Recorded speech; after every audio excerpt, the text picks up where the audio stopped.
And hi, we are live. Hey, everybody. Welcome to Energy Transformation Week 2019. Woo! Listen, this is almost like a re-kickoff because I want to be completely honest. I could totally make this video and act like yesterday didn't even happen, but I want to acknowledge yesterday, me and Cassie Summers did a kick-ass interview, and I accidentally deleted it from YouTube. So today we are formally kicking off Energy Transformation Week 2019. Cassie has agreed to reschedule with me for Monday, which was going to be my travel day. We're going to do it later in the day, and everything. I get that, everything works out for a reason, and we're all, I was upset for for a while, but I know that this, what else is possible here? And I am just really excited now. That puts Andrew Kaplan in the driver's seat, basically kicking off Energy Transformation Week 2019. He is the marketing sales superstar. He lives in New York City. But not only is he the marketing sales superstar, he is the marketing sales superstar pimp. So without further ado, Andrew, we're going to go into all of this because he's like a genius. It's just a side note. There's a reason for everything. And Andrew. What's up? Hello. Hello. I got to tell you, between you and me, after I heard about your little deleting incident, I was very tempted for you to kind of turn things over to me and act like a deer caught in headlights, like stage fright, like I can't interview now just to see your reaction. But I'm like, I can't be that mean. I'll just be like, Andrew, what do I do? Yeah. Well, are we live? I'm going to freak out like right now. People are looking. Oh my God.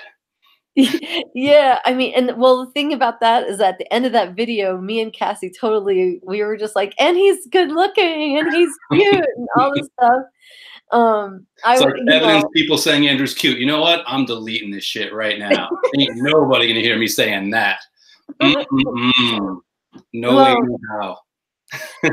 No, actually, we were talking right before the call, and we were agreeing that there's something that you and Cassie left unsaid that's going to reach somebody or more than one person that it still needs to be said. And I think your next talk is going to be even more kick-ass. So, yeah, thank the universe for nice excuses to talk to her again, and we'll see where it goes.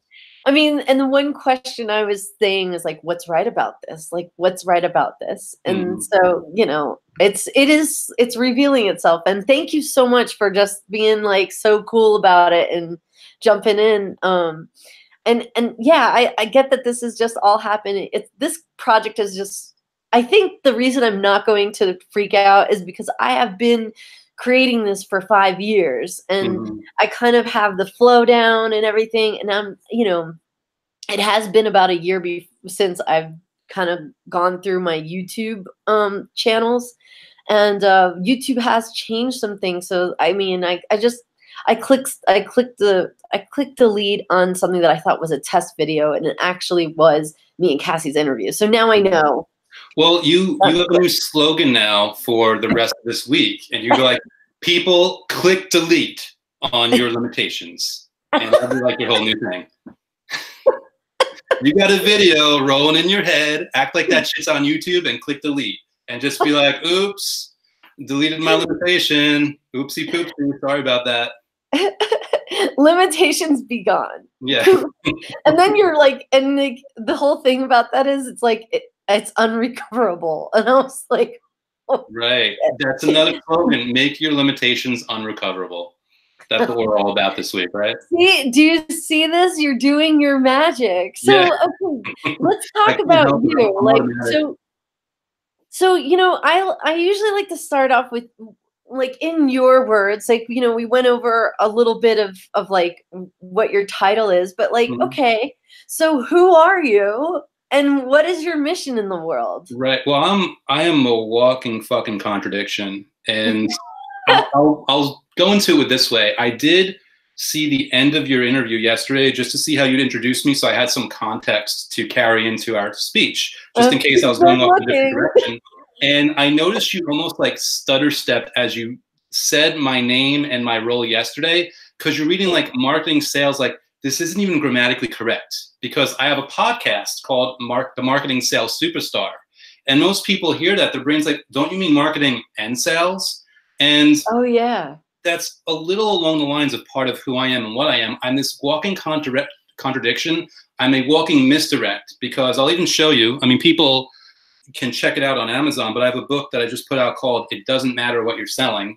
And you look at that book, you're like, who the fuck is this guy with a championship belt, with a bright red leather jacket, with shades and hat? Like, who is this dude?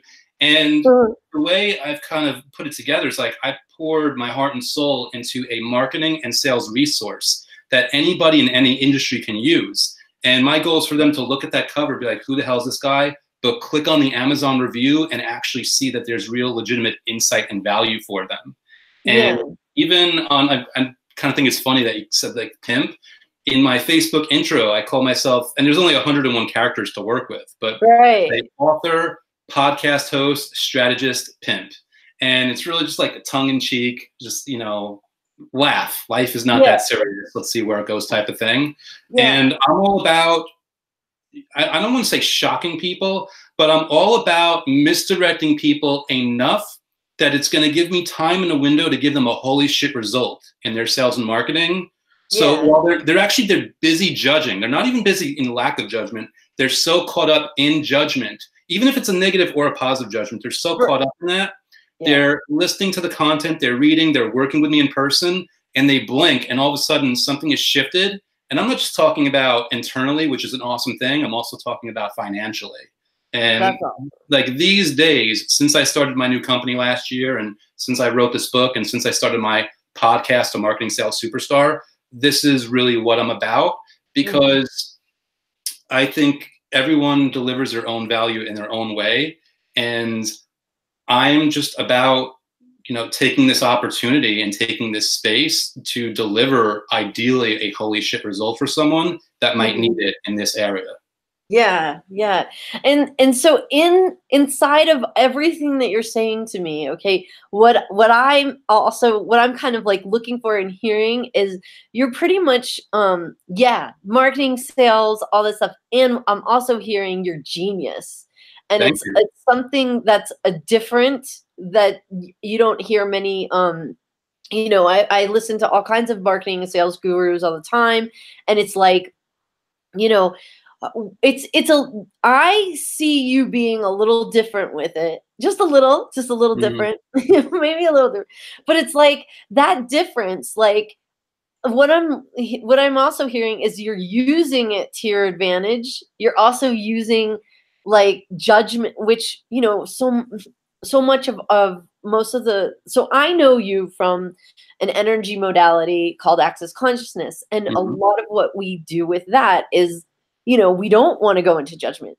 And what I'm seeing is you're using it to your advantage in a way that's like creating and catalyzing people's businesses, but also they get some sort of an internal catalyzation, and you're being a magician.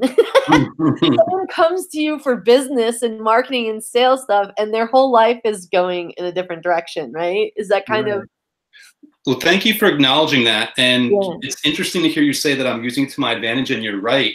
But even on a deeper level, I'm using it to their advantage. And when we talk about access, which we're obviously both aware of, and which I would assume, you know, not to put a judgment and conclusion on it, but I assume 90% of the people that watch this video will be familiar with access. And people familiar with access are familiar with judgment already. But I've never been hired by an access person yet.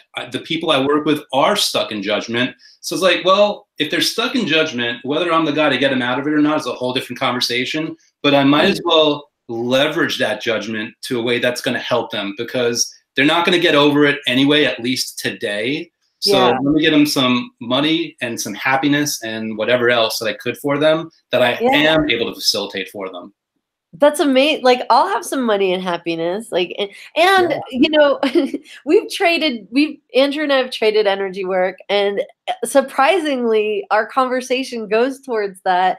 And the last time we traded, it was like, oh, you left, and I had like a little plan for myself that I just keep like taking actions in, you know, towards. It was really cool. Like, it's definitely unexpected, and you know, so yeah, you're definitely, I am really I hope I'm acknowledging your gift and your brilliance, and like, so for this interview, I don't want to go too much into like marketing how-tos and everything. If people want that, they can definitely tune into your podcast and get the book. I'm going to put your links. Oh yeah, and I assumed that walking in. I knew we weren't going to do a sales and marketing thing here, but I figured everyone that's going to be on your week this week is so different in so many different ways. Yeah, I figured it'd be really good to give people that context, because as we continue this conversation, I guarantee you the way I speak of energy is going to be different than other people, not in a good or bad way, but just indifferent,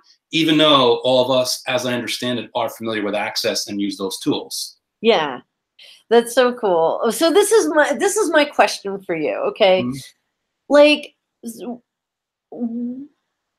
did you always know that you were different in some way? Like, what was like growing up like for you? Like, did you view the world differently? Like, what was that like? Wow, it's so hard to describe. Well, there's a couple of layers to this. One, I am 100% convinced that 99% of people grow up thinking they're different, even when they're not. Even if you could take that person that you put in a box, that they have their 9 to 5, and then they go home and they self-medicate with beer and TV, not that there's anything wrong with that, and then they wake up and they do the whole thing all over again, those people also think they're different. Like, the one thing that we all have in common is that we all think we're different. But the answer is yes, I did feel different. And one thing I remember, I joke with people about that, I appreciate, you using the word genius as we're talking in here, but I thought I was really a genius before I was like 7. I remember as a kid, I didn't articulate this very well, but I remember just having this perceiving of the universe around me. I can close my eyes and I saw like patterns of moving blue and red dots in a black space, just like making these different things. And there wasn't even meaning to it. I was just like entertained by it. It was like a version of TV. Not that I wasn't watching cartoons. Yeah. And I always felt like I was certain different. And there was, to be honest, there was this perception of the energy around me that in many ways got diluted and programmed out of me by society and what we have going on, whether it was intentional or not. Yeah. Yeah. That's really cool. I know what you mean by closing your eyes and seeing colors and stuff. I used to, actually, I still sometimes can do that. But as a kid, now you're bringing me back to like memories. I used to like kind of put my hands like this and just lay there. And then after like about 2 minutes, like you start seeing shapes and colors, and I used to like try to see how long I can just be with it. Yeah, I guarantee you so many people have done that. Most of them don't even remember it, but I think that's a thing. I think when kids are younger, they're just so more open, and they haven't had a lot of the vitality of who they are kind of sucked out of them, not to be too negative. So a lot of people have experienced that, even if they don't remember it. So let me ask you this, because now I'm gonna just highlight, it is pretty different. Okay, like when you work with your client, do you already have a sense of what you're gonna kind of catalyze in their personal life as well as their business? Like, do you get like a sense of like, oh, and if he shifts this, like his whole business will explode or whatever? Like, are you aware of this going kind of like at the get-go, or does it like, and then this is a 2-part question. I'm going to ask you that first. Okay, so regarding that, well, first of all, just to clarify, like with clients, at least right now, and I know we'll talk about SOP later in our talk here, but I've never charged for SOP, for example. So the only stuff I'm really charging for is more of that linear sales and marketing stuff. Yeah. When I work with those people, there is no specific game plan per se. A lot of it is off of feel, and then based off of how we interact and what I get off of them and what I feel that they're capable of in terms of even hearing me and implementing. That's where I make decisions on where and how I'm going to guide them, because I could have the perfect game plan to get somebody 6 figures in their bank account a month from now, but it might not translate to the personality of that specific person. So that game plan is really useless.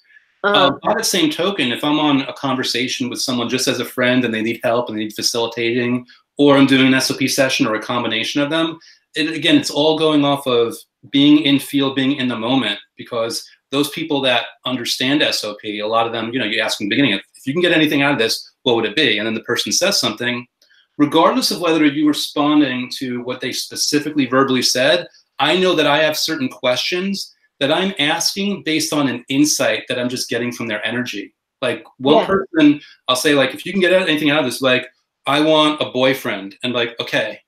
And I was like, where in your world are you refusing to be attractive to yourself? I'll ask something like that, which like, well, no, I'm trying to be attracted to the dude. Like, no, I know that. Where are you refusing to be attracted to yourself? Because that's what I'm getting off of you. And then you click and you're like, oh, fuck. Okay. And then try to create that bullshit. And then it creates a much more lively session for them. Yeah. Wow. That's cool. So now the 2-part to this, okay, is that like that desire to have people, not to make, I'm not gonna say make people, the desire to enliven people, to show them what they are not seeing, that desire, like what is your inspiration for, like, for the question is like, what is your inspiration for wanting to create people having greater for themselves? Because that is very different. Right. Wow. Not many people on the planet walking around being like, I think I want to make someone's whole life better. Yeah. You know, it's interesting because I've had 2 calls today. You're my second call. Like it's been a very light day, save for all the cool people. So the first call I had, we were just talking about business and stuff, and we came to the place in the conversation where whether you want to put religion into the conversation or not, because religion is always associated with this term, there's something about being of service to others, to serving them in some way. And to be honest, it's not even a thing where like it's my life's mission to be of service, but whenever I am in that situation where I have the opportunity to be of service, I really, really enjoy it.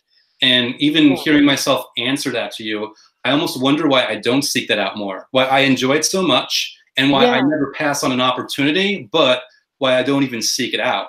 So it's really nice to do that for people, but it's currently not a life mission of mine. It's just, I'm glad I can do it when the time arises that I can do it. Yeah. I mean, I get that you just be it anyway. Yeah. Like, you know, I'm just kind of, I'm kind of just like picking out the little differences because, you know, there are, it's kind of, our kind is pretty rare on this planet right now. Yes. So, you know, let's get into the pimp stuff. Okay. Cool. So I have seen in your bio that you've been featured in Men's Health, on Playboy Radio. Like, what is all that? Like, what did you do? Like, what article? Like, what kind of pimp material are you? Right. What material are you pimping? Well, it's so funny that the Men's Health, the Playboy Radio goes back probably 11 years. I mean, it was a long time. I don't even know if Playboy Radio exists anymore, but I put it up there because of the name. That was at a time where I was kind of putting out this other book that was geared towards men about connecting with women. And it was one of those things, because I know everyone here's like, you know, the game and pickup artists and all that bullshit. Yeah, I've read the game. This is about being just as masculine, just as alpha, but connecting authentically. Yeah. And that's what I did the interview for. I was like, why does it have to be one or the other? Why do you have to be like an alpha male, or you have to be authentic? Why can't you be both? And that's really where I went on, you know, for Playboy Radio rather.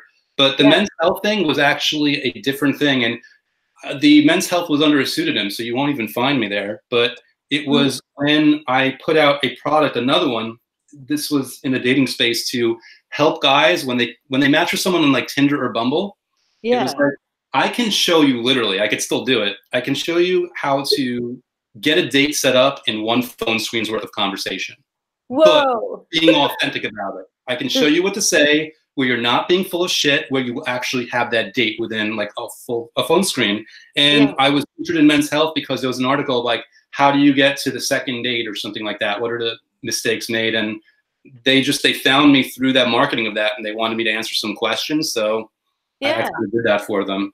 Wow. Okay. So guys, like, and girls, do you coach both men and women? Like, could you coach men and women? This is currently not what you do, right? Yeah. Well, I have and would freely coach both.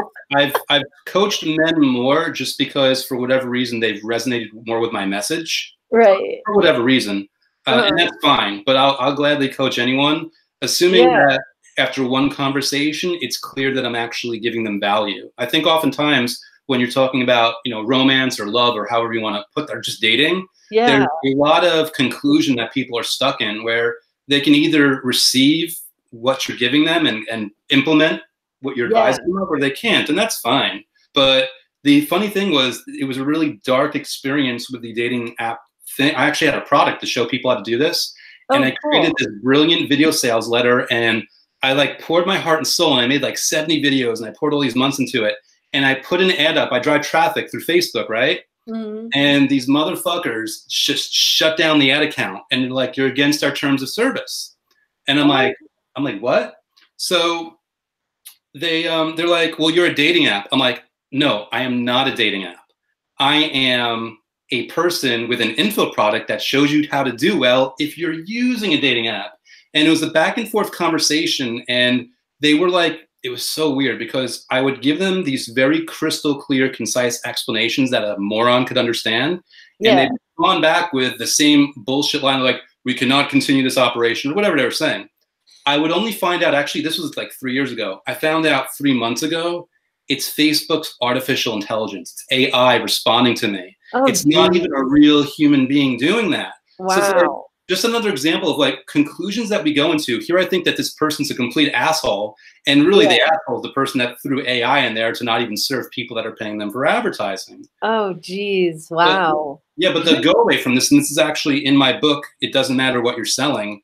When I launched this product and I was going to drive all that traffic to it, I was going to sell it for $200. And I even gave a deal to this one affiliate partner where it's $67. Now this is like thousands of dollars worth of value. Imagine you can meet your future husband or your future wife with this thing. Like, this is right. I'm selling it for $67 because Facebook banned my ad account. And I was so bitter, like to this day, if anyone wants that from me, it's $5,000 with no money back guarantee. Cause I'm like, I'm so like over it and I don't give a fuck anymore type of thing where like, I'm not going to make any money off of this unless I make big money and people really want it. That's the level I took it to, just because there was so much struggle. And I think that a lot of people experience that. And depending on your opinion, you might agree or not agree. I think it's good to have a little bit of a fuck you attitude about at least certain parts of your life, because it's you giving yourself permission to have no compromise about things where the world is trying to make you compromise. Cool. Yeah. Okay. That's a lot all at once, right? You're like, what the? What? No. I'm gonna leave that at with that point. I'm gonna just kind of like, I'm getting a lot from this conversation. You have so many so you're like just like a massive entrepreneur, creative. There's so many things that I didn't know. I didn't know about all of this, and we could totally take this interview and talk about like. We can do a whole nother interview about what you know about dating and all of that. I think people would love it. But let's talk about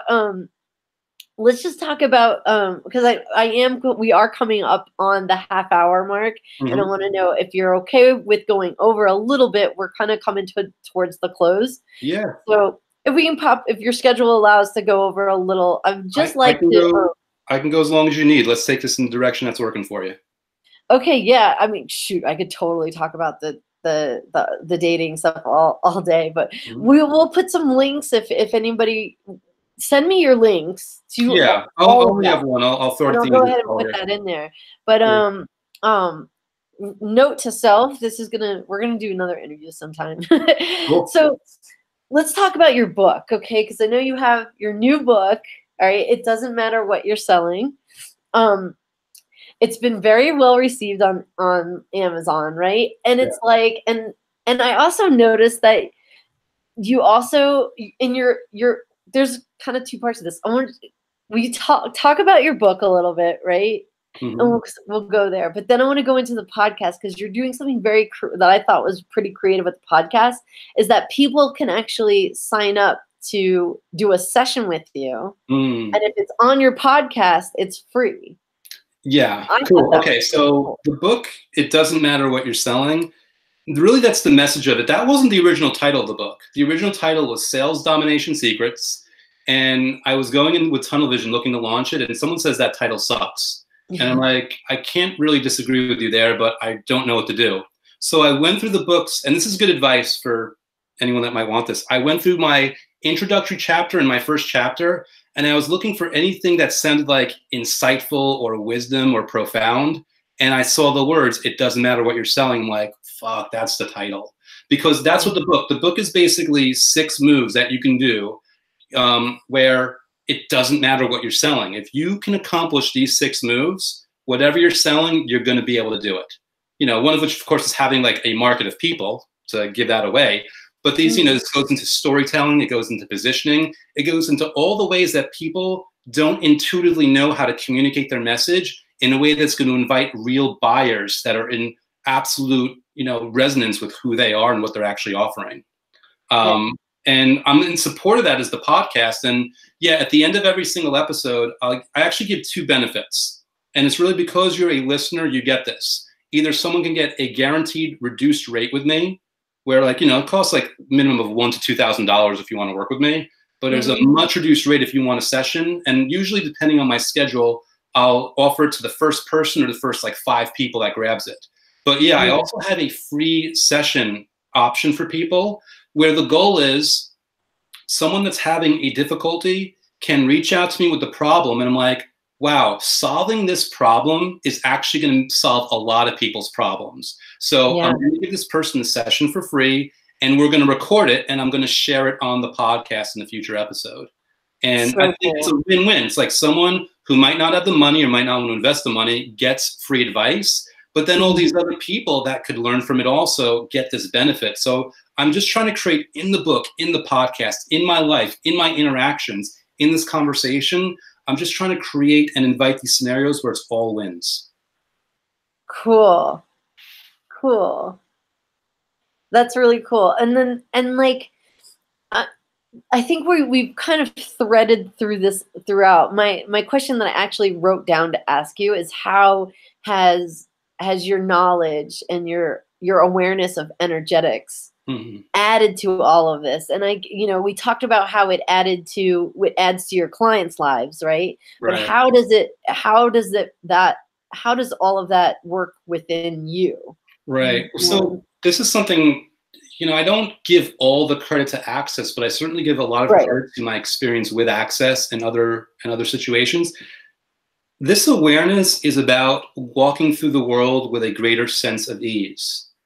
And that sense of ease creates a foundation for everything else. It makes you you pick things up faster, you pick things up more frequently, you meet more people, you help more people, you do more things.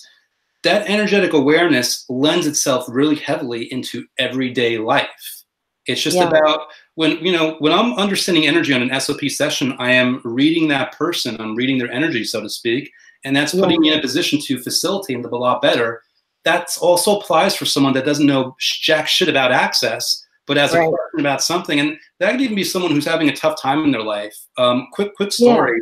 On a different Facebook group, somebody posted and they were having trouble with something. I don't even know them, but they were posting that they were like thinking about suicide.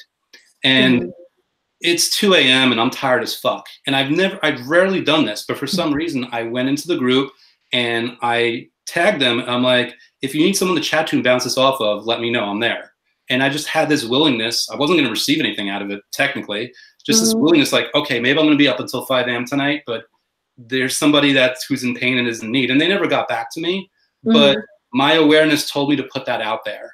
And sometimes your awareness is going to tell you to do things, and you're not going to see a direct result. And then you're going to be in judgment, like, oh no, the person didn't like get back to me. I totally fucked that one up. I don't even know who I am anymore. I don't understand energy. Like, no.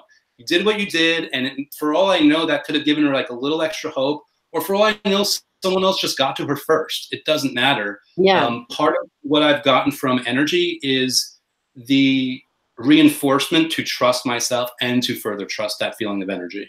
Yeah. And I mean, and with that, it's like just you posting back to her, right?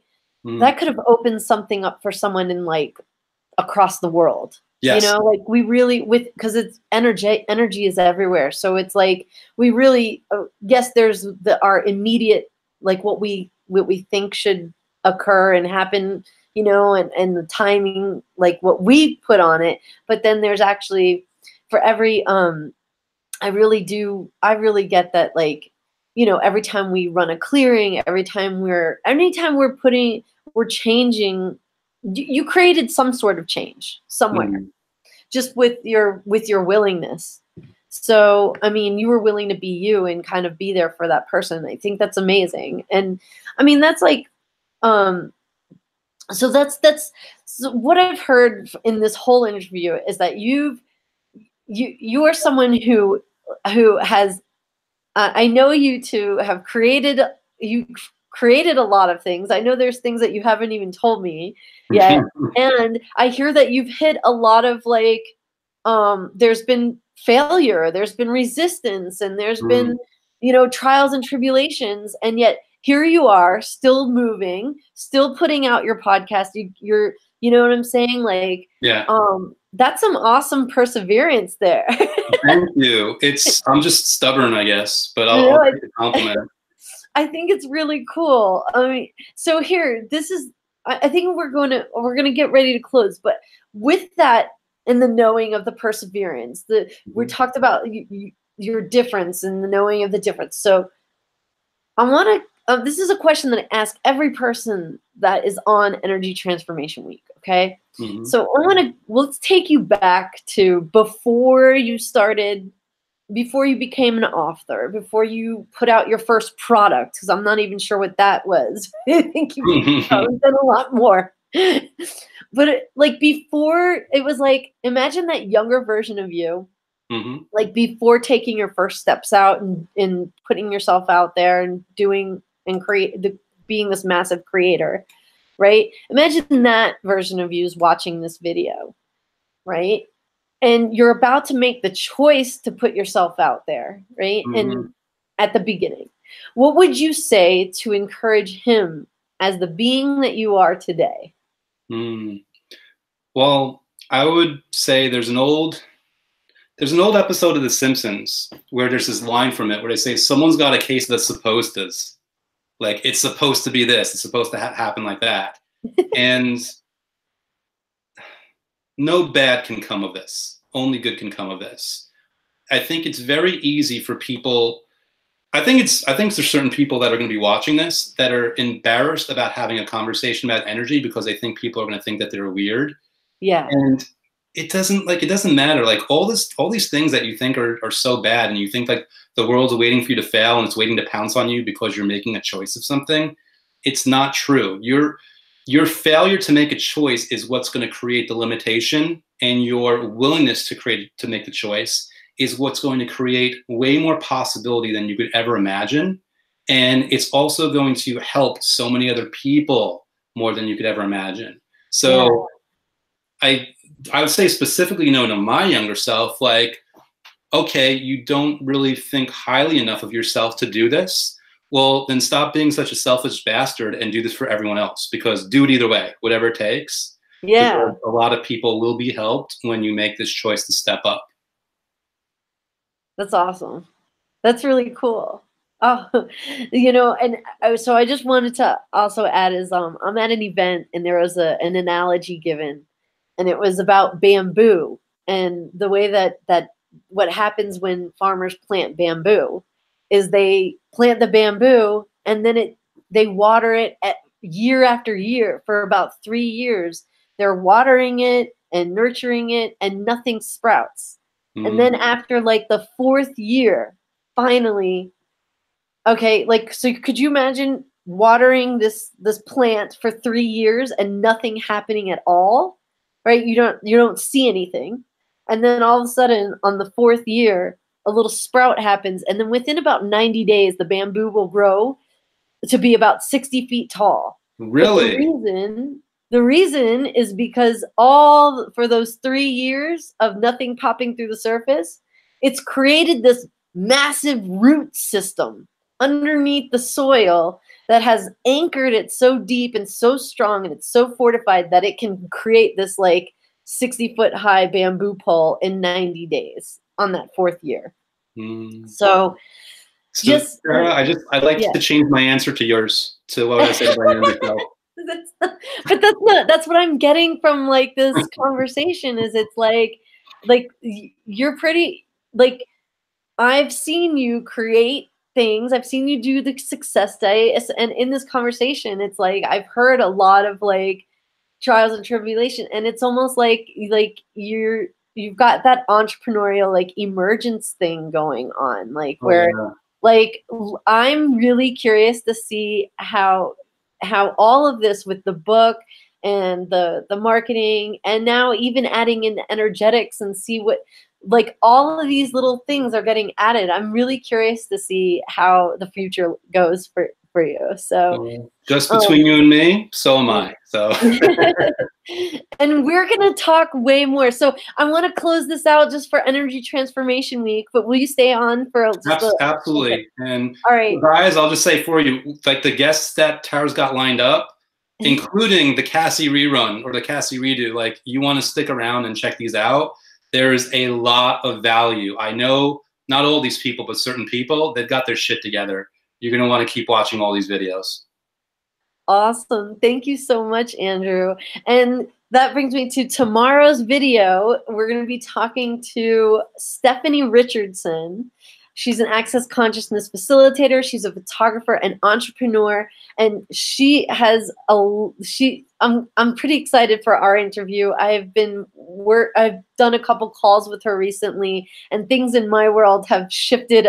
I didn't even expect for things to shift so fast. So, and it's very like nonchalant. I really kind of, I don't know, I've been having a lot of fun. So tomorrow, that interview is going to be at 1 p.m. Eastern. So it's a little bit different. It's off our schedule, but she's facilitating a class, and it's going to be happening on that break. So it's going to be about 2 hours earlier. So you want to be here at 1 p.m. Eastern. Refresh your screen and join us for that video. All right, guys. So now we're technically on day 2, but day 1. Interview today with Andrew Kaplan, the marketing sales superstar. I'm thinking too much of wanting to say the word pimp. That's why I'm like stumbling. It's not in the .com, but I might get a new one for that also. Andrew S. Kaplan, the pimp. Okay. There we go. Andrew Kaplan. That's what we're talking about right now. Transformational pimp. What's up? Yes. All right. Goodbye, everyone. Take care.